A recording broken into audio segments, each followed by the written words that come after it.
नमो नमः। नमस्कारः। छात्रों, अब तक हमने शब्द रूप प्रकरण में पहले दिन अकारांत पुल्लिंग के विषय में जाना था। अकारांत पुल्लिंग के बाद कुछ छात्रों का ये कहना था कि गुरुजी ये बनते किस तरह, इनका एक सामान्य स्वरूप हमें समझाइए। तो हमने सुबंत अगली कक्षा में सुबंत प्रत्ययों के बारे में जाना था। सुबंत प्रत्यय किस होते हैं, उन्हीं के आधार पर शब्द रूप बनाए जाते हैं। लगभग प्राय सभी रूप उसी एक सिद्धांत पर आधारित हैं। सभी रूप उसी सिद्धांत पर आधारित है, कह सकते हैं। अब हम इसी क्रम में आगे चलते हैं। पुल्लिंग का जो आगे का प्रकरण है उसमें हम चलते हैं और अकारांत पुल्लिंग के बाद हम आते हैं पुल्लिंग के भी भेद। देखिए, अकारांत, इकारांत, उकारांत, इसी विषय में हम आगे चलते हैं। इकारांत पुल्लिंग शब्द, इकारांत पुल्लिंग शब्द। इकारांत पुल्लिंग में छात्रों हम देखेंगे जो हमारे पाठ्यक्रम में भी, वेदभूषण के पाठ्यक्रम में हरि शब्द के रूप। हरि शब्द में प्रातिपदिक रहता है हरि, विसर्ग नहीं है। देखिए, प्रातिपदिक के विसर्ग नहीं है, ध्यान देने योग्य बात है। प्रातिपदिक के विसर्ग नहीं है। अब हरि का अर्थ होता है, प्राय सभी जानते होंगे, विष्णु। अब इसके रूप किस तरह से चलेंगे अभी आप देखिएगा। और जितने भी इकारांत पुल्लिंग शब्द हैं उनके रूप भी हरिवत ही चलेंगे, हरि की तरह ही चलेंगे। अब हम हरि के रूपों को देखते हैं, देखेंगे। थोड़ा अकारांत से थोड़ी भिन्नता है। हरि,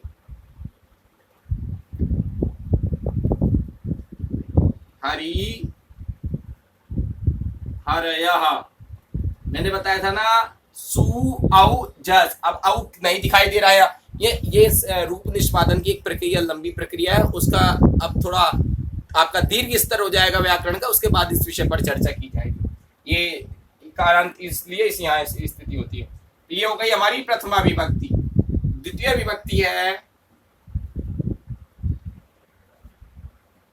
हम प्रत्यय आ गया। देखो, सु औ जस अम आ गया था यहाँ।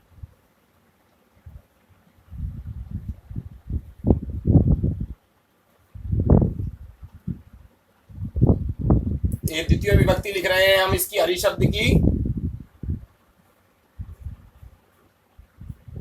साफ दिखाई दे रहा है ना सभी को?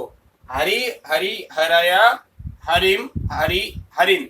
अब तृतीय विभक्ति क्या आएगी? हरिणा।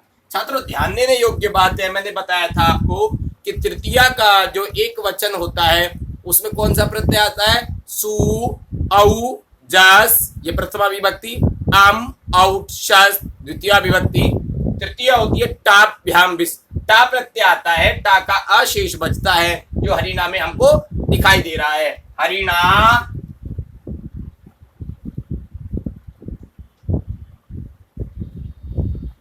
हरिभ्याम,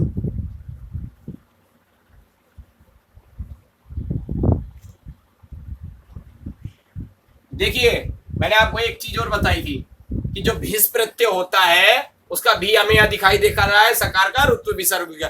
जितने आपको समझ में आए कॉन्सेप्ट अपने दिमाग में, क्योंकि रूप सिद्धि का प्रकरण अलग चला जाएगा और आपका अभी इतना प्रौढ़ स्तर अभी हुआ नहीं है। उच्च स्तर के जो छात्र हैं विभूषण प्रथम वर्ष के, षष्टम सप्तम के, उनकी को तो फिर भी समझा दिया जाएगा। प्रारंभिक स्तर में आप इनको कंठस्थीकरण की, हमारे पाठ्यक्रम में भी रूप सिद्धि नहीं है, फिर भी हम जो जिज्ञासु छात्र हैं मैं उनको अलग से कक्षा के माध्यम से।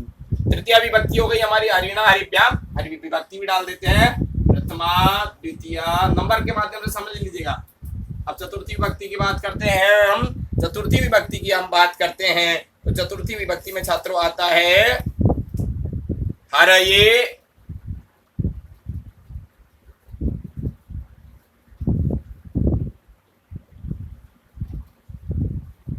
हरिभ्याम,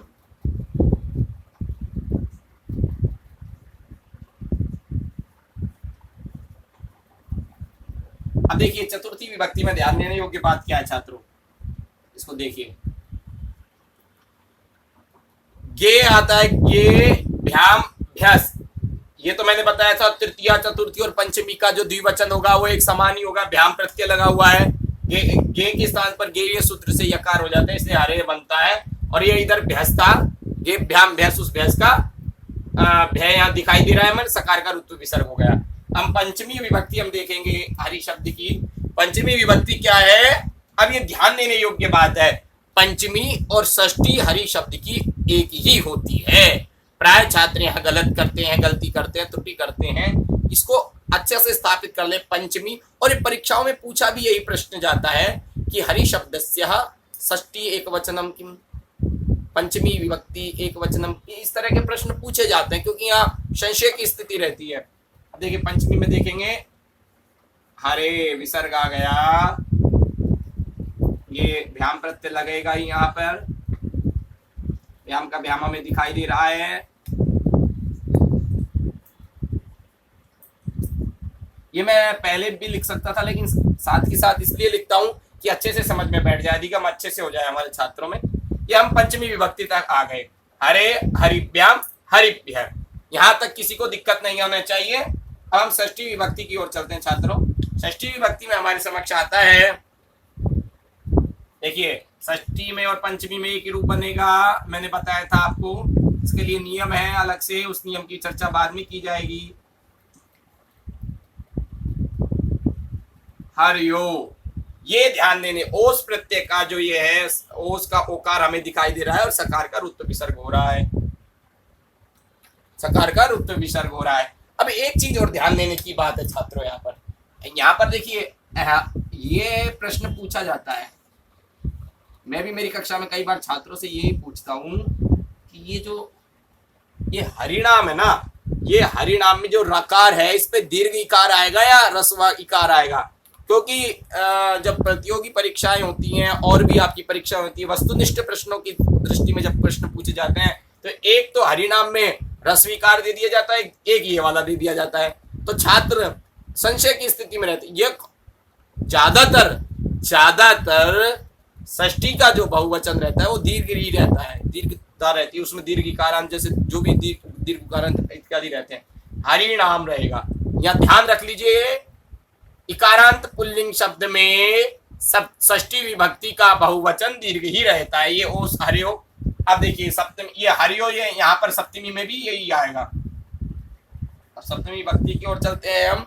सप्तमी विभक्ति में आते हैं,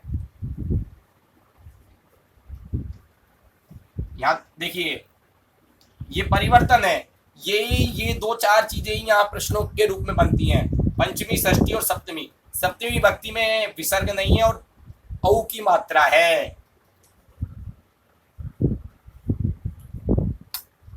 इसको अच्छे से समझ लें, ये भी हरियो है, विसर्ग लगा हुआ है। और सप्तमी का जो बहुवचन है वो दीर्घ नहीं है, सप्तमी का बहुवचन दीर्घ नहीं है।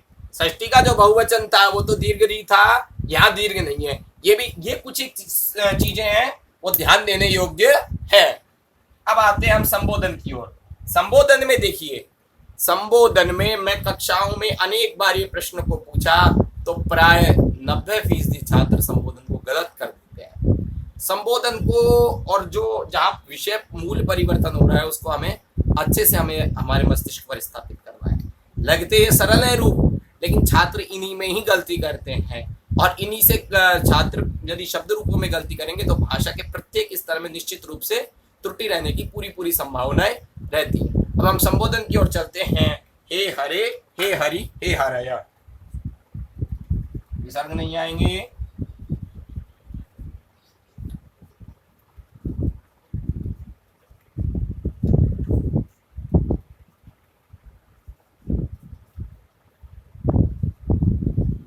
विसर्ग केवल यहां लगेंगे। दिखाई दे रहा है सबको?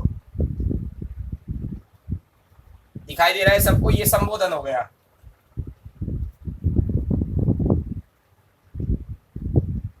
संबोधन है छात्रों। अब ये हरि शब्द के रूप मैंने आपको आज बताए, मैंने आपको हरि शब्द के रूप बताए। अब हरि शब्द के रूपों में देखो ध्यान देने योग्य की क्या बात थी। अच्छा, एक बात और ध्यान रख लीजिएगा, जितने भी पुल्लिंग शब्द हैं और वो इकारांत हैं, ह्रस्व इकारांत। देखो इकारांत में भी दो भेद होते हैं, ह्रस्व इकारांत और दीर्घ इकारांत, वो आगे का विषय है, मैं चर्चा करूंगा। ह्रस्व इकारांत जो भी शब्द हैं पुल्लिंग के, वो जैसे उदाहरण के पति के तो खैर अलग चलेंगे, कपि शब्द है।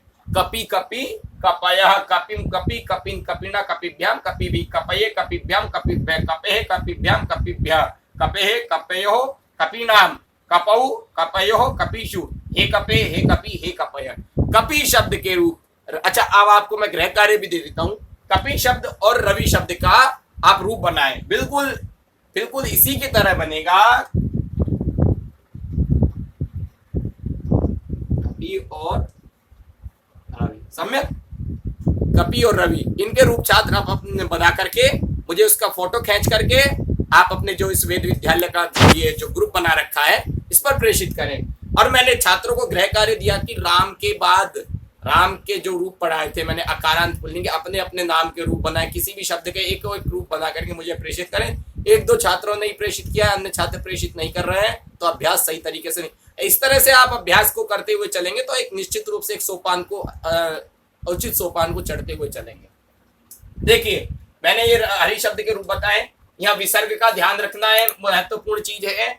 और द्विवचन में जो परिवर्तन होता है वो दीर्घ इकारांत आता है, ये ध्यान देने योग्य बात है। प्रथमा और द्वितीया का जो द्विवचन होता है वो प्राय समान होता है, लेकिन ये ध्यान देने वाले यहाँ तो ह्रस्व इकारांत है, दीर्घ इकारांत आएगा और यहाँ विसर्ग आएगा। और परिवर्तन क्या होता है, यहाँ जो ये हरिणा आ जाता है टा के स्थान पर, और ये तीनों में तो समान रूप बनते ही है, मैंने आपको बताया था। यहाँ पर बीज प्रत्यय आया था, ये हरिभ्य की बात भी मैंने आपको बताई थी। ये चतुर्थी, अच्छा पंचमी और षष्ठी का भी ध्यान देने, ये प्रश्न पूछे जाते रहे हैं अधिकांशतः देखो हरि शब्द के रूप में जब अलग से रूप में प्रश्न पूछेगा तो ये प्रश्न पूछे जाएंगे आपसे, पक्की बात है, ये मेरा अनुभव है। और ये जो 5-6 जगह इसमें जहां मुख्य परिवर्तन हो रहे हैं, अच्छा संबोधन का भी प्रश्न पूछा जा सकता है। यही नहीं कि संबोधन की महत्वता नहीं है, संबोधन की भी उतनी महत्वता है, क्योंकि आप शुद्ध अशुद्ध का ज्ञान नहीं कर सकते। तो छात्रों अब मैंने आज इकारांत पुल्लिंग का अध्ययन कराया आपको, कल की कक्षा में एक नए विषय को लेकर के प्रस्तुत होगा। आज का जो गृह कार्य है इसी तरह हरिवत, कपि और रवि के रूप चलेंगे, इनको भी बना करके लाएं और इसका फोटो मुझे इस ग्रुप के माध्यम से प्रेषित करें। नमो नमः, नमस्कारः।